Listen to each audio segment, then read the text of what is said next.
Hi, my name's Rich, and this is the first episode in a series that I don't have a name for yet. So, it's a series that's going to highlight the process of writing and recording music in a home studio like this one. All the instruments that I record in this series are going to be live, and the digital audio workstation, the DAW that I use, is going to be Ableton.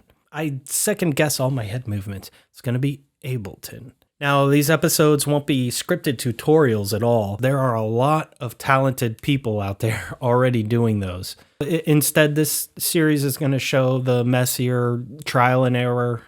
What was this? Like, what does this button do? Style of music production. At the beginning of each episode, a program randomly decides 2 instruments and 4 Ableton effects that I have to use to start a track.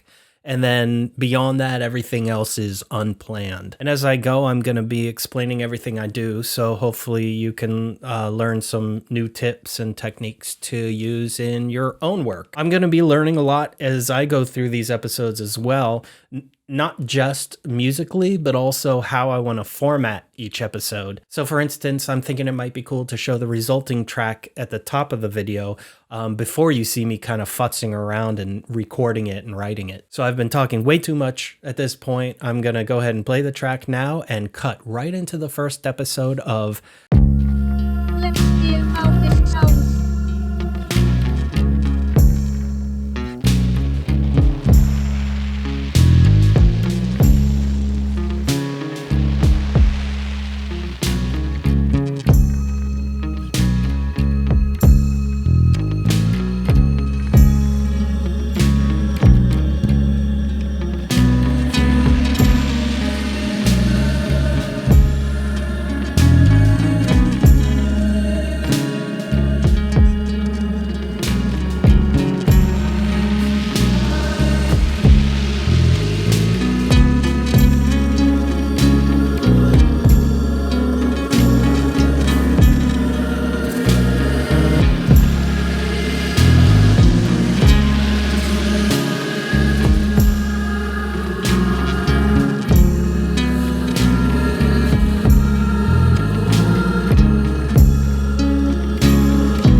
So the way I will start off each show is with this random selector. So you'll see that it lists a few elements here, BPM, a first instrument with 2 effects, and a second instrument with 2 effects. It's already got some items in there. That's just by default. It always will have something in there. But then here I've got this little check mark I can toggle on and off. And each time I toggle it, whether it's checked or unchecked, it changes the options in the different fields. So for instance, I'll say, okay, I'll click this thing 2 more times, and then we'll use whatever those choices are. So click once, click twice. I'd make this session BPM of 95. The first instrument I would start with is the bass with a grain delay and dynamic tube as effects. And then I'd follow it up with a toy piano with a reverb and shifter. So let's consider these to be this first episode's choices. So now I'll switch over to a blank Ableton session. So yeah, you'll see that this is a completely fresh instance of Ableton.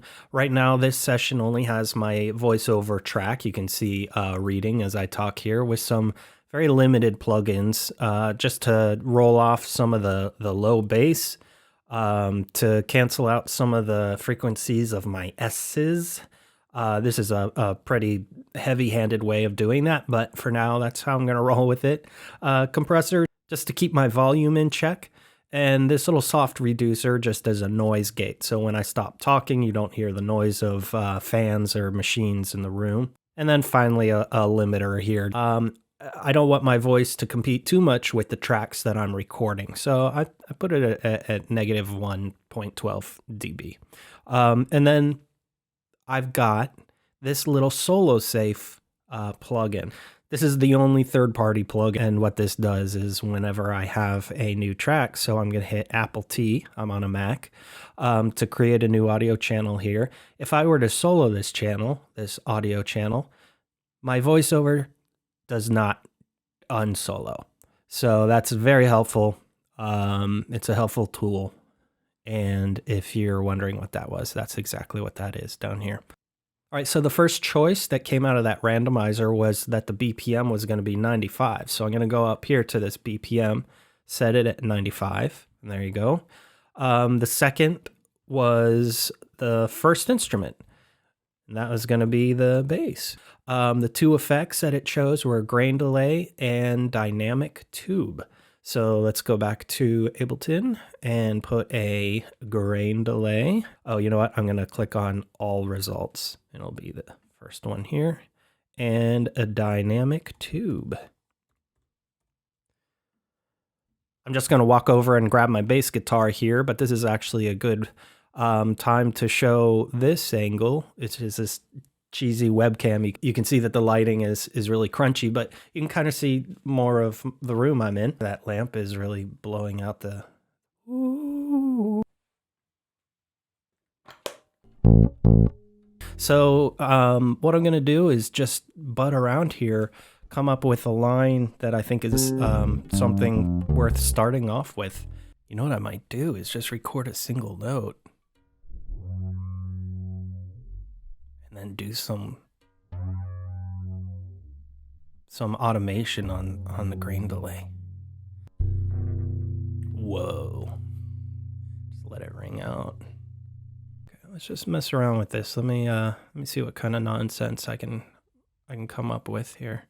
So I'm gonna Apple D and duplicate it a couple times. And then I'll just loop this.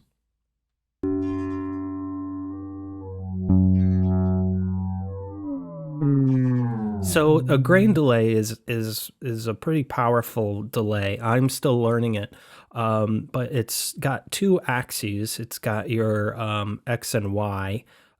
The little module, the little cursor that you move around here, you can either move it manually, as you can see I'm clicking and dragging, or you can dial in here on the left-hand side by clicking and dragging these values up and down. But depending on which one of these little selections that you're on, you can drastically change the sound. If I move around on the X-axis, yeah, the pitch. And then the Y-axis is the dry and wet. So right now we have a dry signal, fully wet signal. Pitch is low, pitch is high. So if I say, you know what, I'm gonna pitch it up a little, I'm gonna leave it here. You know what I'm gonna put on here? I'm gonna put a tuner, just a little tuner plugin. It's not an effect, it's just gonna tell us what note we're on. So say I wanna take this note down to an F sharp. Oh, it's gonna struggle to read it because it's such a crazy waveform. I can say, okay, that's cool, that's where I want the pitch to be, but now I'm gonna change up the frequency. I can always change this to feedback.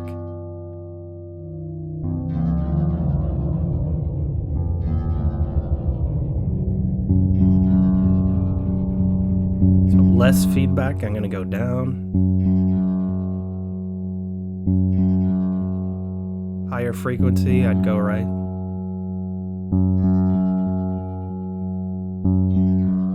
Lower frequency, I'd go down. And you can lock your delay time. So let me see if this is working to a click. Yep, you see how now it's kind of locked to a beat. So that's kind of cool. So this brings us to another thing that I'm going to do a lot in these videos. I'm going to be grouping these single effects into its own effect rack. So I just did that by selecting this and hitting Apple G, and then put it into this little group. And when it's in a group, you then have the ability to map these little dials, these macros, onto different elements of the effect, to different parameters.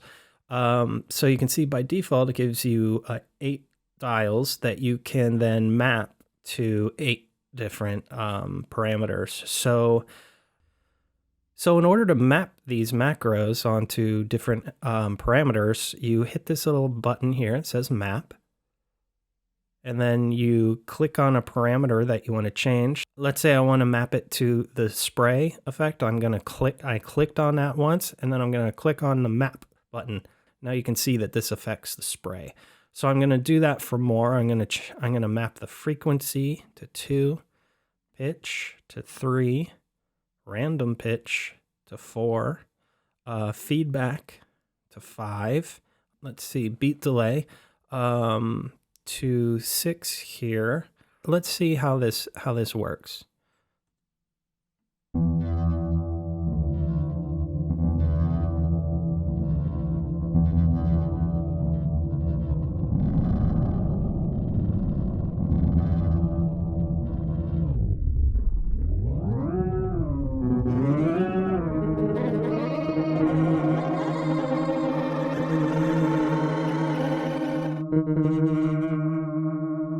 A neat thing that Ableton gives you is this little randomize button. And every time you click that, it's going to do just that. It's going to randomize all the settings here. So you can use that to kind of audition some effects and see if you get anything that you like.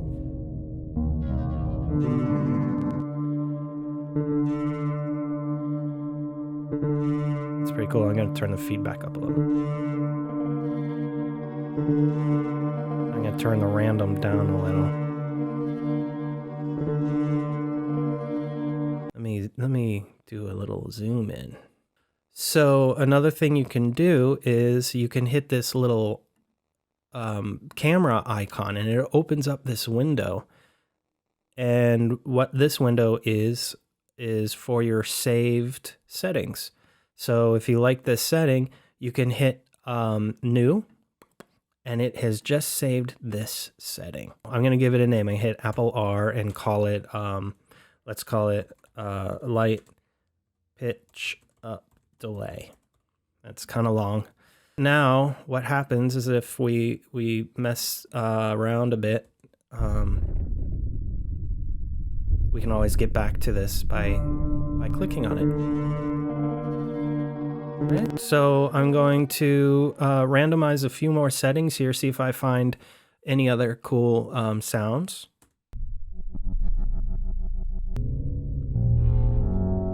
Ooh. Now, of course, we're just applying this to a single note over and over again. If you apply this to like a drum beat or something, you're going to make completely different decisions.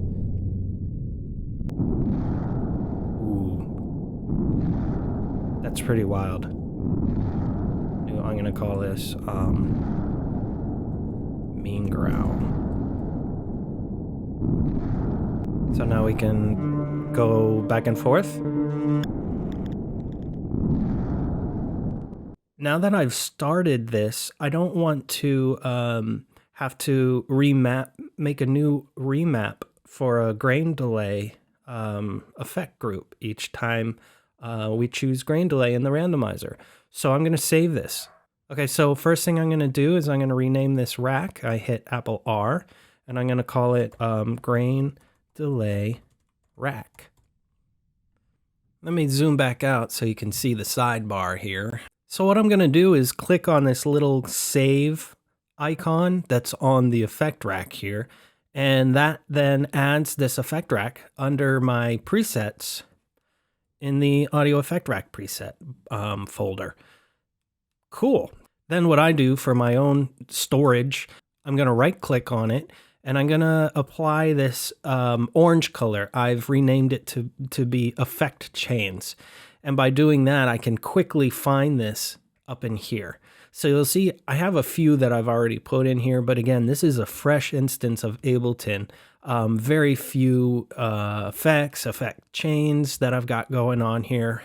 But as I make more of these episodes, I have a feeling that this is going to grow and grow while I build more of these racks. If we were to start from scratch, I could now just go and drag this in, and you can see that it's already got these two presets that we can rely on.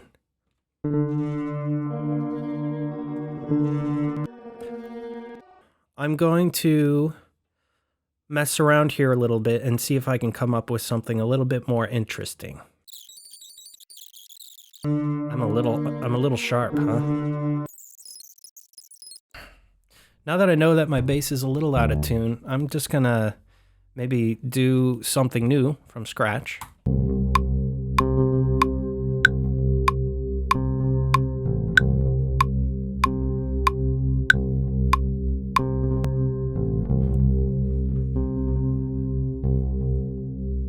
So I'm gonna roll off these low ends. I'm gonna look for where those really muddy signals were. All right, I just kind of cleaned that up a little. Let's see what happens now with the dynamic tube. All right, so I put the dynamic tube before the grain delay. If you want to clean up your effect chain down here, you can always just double click and it'll close up. Dynamic tube, it does give you a nice growl. And one thing I'm not really paying much attention to right now is gain staging. So for instance, I'm putting a signal through this dynamic tube that's at a certain volume. Well, you want it to come out of this at the same volume. I'm not really paying much attention to that at the moment. So I'm actually going to put a compressor on here, not necessarily to compress it as much as just to give it a lift. So now maybe I'll put a second bass line over this, just keep messing around. Grab my bass.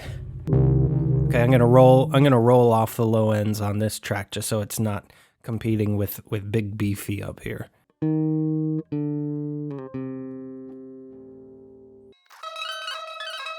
Man, this is a depressing little ditty. What if I took this and raised the whole thing up? It's still gonna be depressing, right?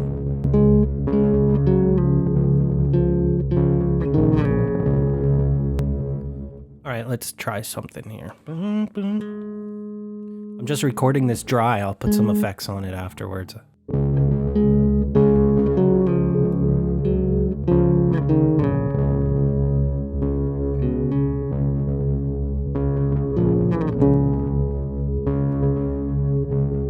What if I find a harmony for that?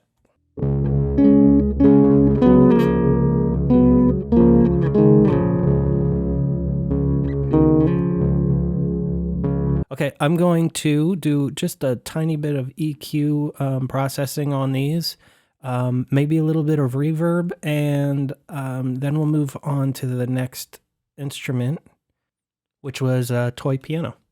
So I'm going to speed up the process of just doing some minor tweaks to these guys, and let's do this. I'm going to group all of these bass parts into one. I'm going to put another EQ8 on there. Okay, let's see what we can do with the toy piano.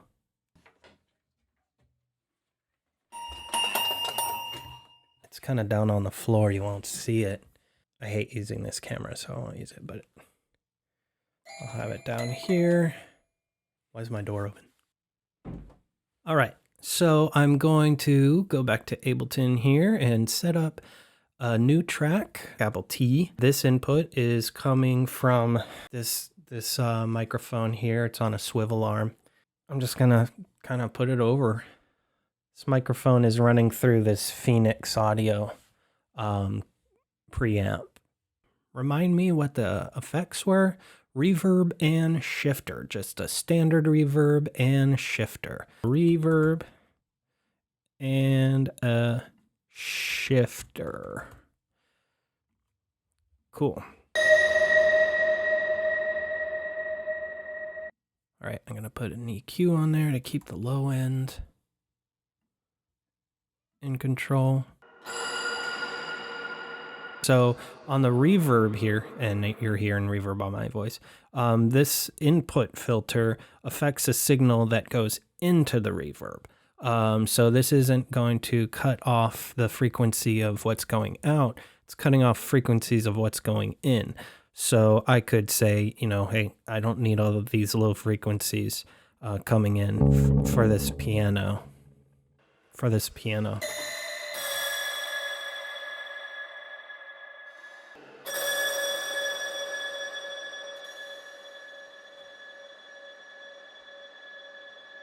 I hit the freeze, and now it's just gonna freeze that reverb tail.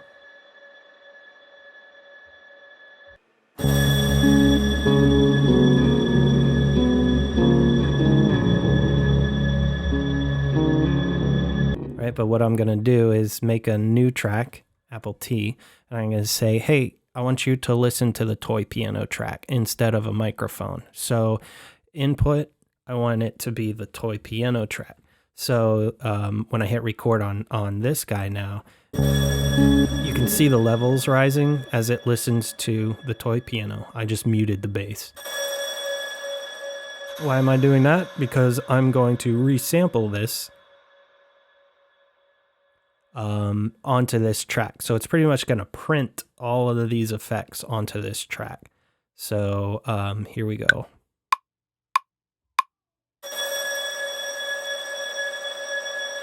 Let it trail. Cool. So we've got now this track with no effects on it that sounds like this. But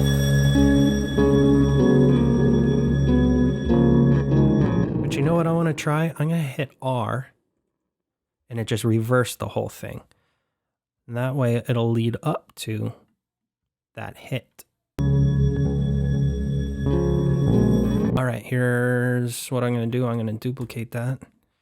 I'm going to unreverse this one, hit R again. I'm going to open up its little audio panel by double clicking on it. What happens if I drop it down?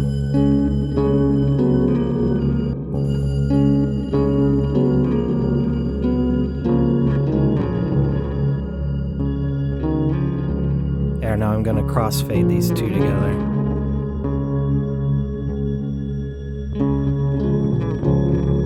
I've decided I want to change places. This guy is going to be the first hit still. This guy, I'm going to reverse U, unfade him.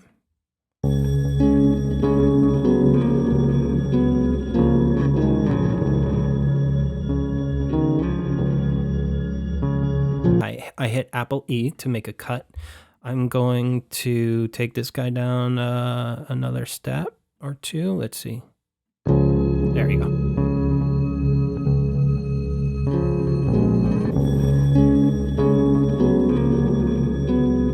gonna crossfade these just a little bit.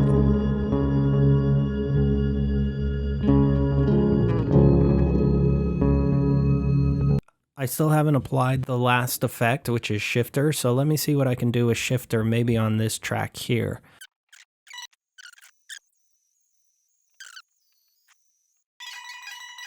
Cool. Dynamic tube has its use in some cases.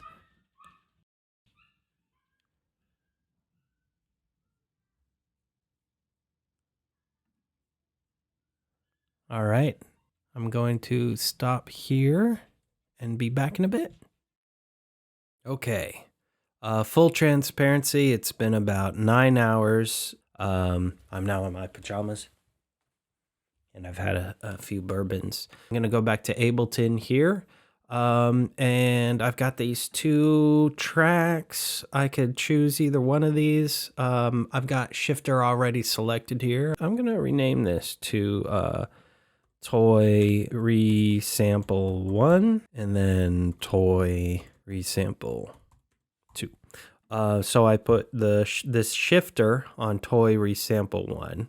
Just kind of mess with some settings here and just see what happens.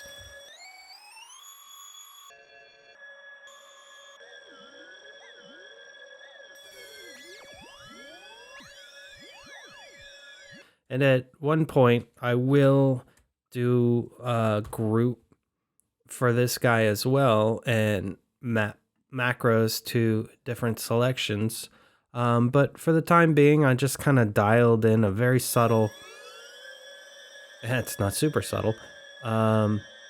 Just kind of this wavering, boozy, detuning shifter.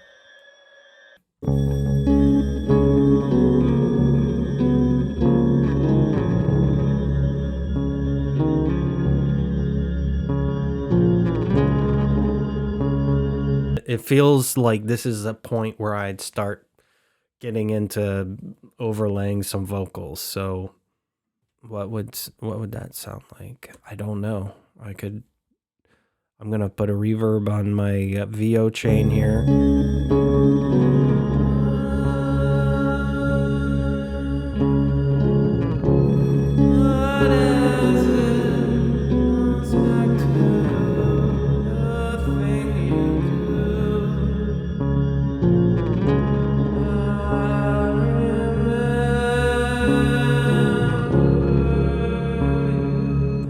So for the sake of the video getting too long, I'm going to stop messing around here at this point. I'll tweak a bit more off camera and play what I come up with here. All right, so I've recorded a lot of extra stuff at this point and done a bit of futzing around with EQ and levels and stuff. One thing that I've decided to do is to double time the bass. You know, it's all about trial and error, right? That's what it's all about. Oh man, I'm losing my brains. Okay, so we're trying something just a bit more active here.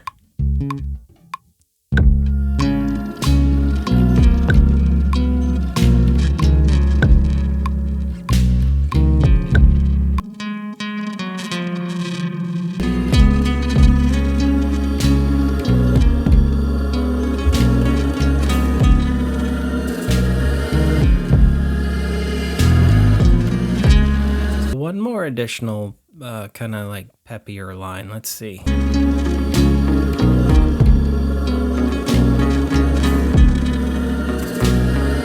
And now I'm realizing that I could probably put just a single tsh hit of a tsh maraca or a tsh tambourine, you know, like a tsh tambo, tsh, like that. So let me